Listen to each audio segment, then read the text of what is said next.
أعوذ بالله من الشيطان الرجيم. بسم الله الرحمن الرحيم.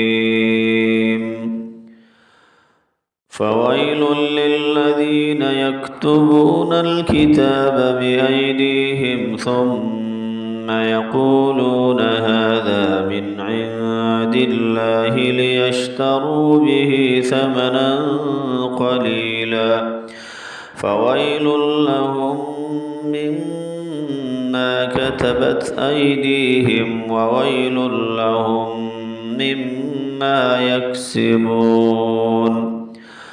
وقالوا لن تمسنا النار إلا أياما معدودة قل أتخذتم عند الله عهدا فلن يخلف الله عهده أم تقولون على الله ما لا تعلمون.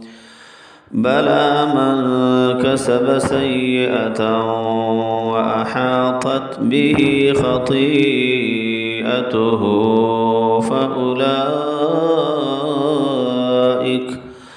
فأولئك أصحاب النار هم فيها خالدون. والذين آمنوا وعملوا الصالحات أولئك أصحاب الجنة هم فيها خالدون.